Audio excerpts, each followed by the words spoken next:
সহকর্মীর নাবালিকা সন্তানকে ধর্ষণ করার অভিযোগে এক সেনা জওয়ানের 25 বছরের সশ্রম কারাদণ্ডের নির্দেশ দিল জলপাইগুড়ি জেলা আদালত।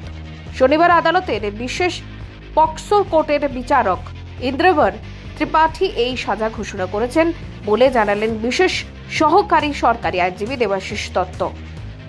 2022 সালের ফেব্রুয়ারি মাসের শেষ সপ্তাহের ঘটনা। এক সেনা ক্যাম্পের কোয়ার্টারে থাকা 15 বছরের নাবালিকা ক্যাম্পের রাস্তায় পড়ে গিয়ে জখম হয়।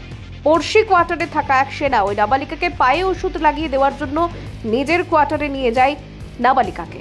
সেই সময় কোয়ার্টারে কেউ ছিল না। এই সুযোগে নাবালিকাকে ধর্ষণ করে ওই সেনা। বলপূর্বক ওই নাবালিকাকে গর্ভনিরোধক ওষুধ খাইয়ে দিয়েছিল অভিযুক্ত সেনা পরিকল্পনা করে।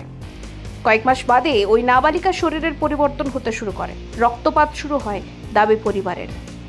এরপর 2022 সালের 6 মে তাকে সেনার হাসপাতালে নিয়ে যায় পরিবার। সেখানে ওই নাবালিকার গর্ভপাত করা হয়। এরপর সেনা হাসপাতালের চিকিৎসক নাবালিকার চিকিৎসা করানোর পর বানারহাটের বিন্নাগুড়ির ফাঁড়িতে অভিযোগ জানায়। পরে পরিবারের তরফে অভিযোগ করা হয় থানায়। সেনা হাসপাতালে 3 জন ও সদর হাসপাতালের আরও একজন চিকিৎসক সহ মোট 13 জনের সাক্ষ্য গ্রহণ করে আদালত।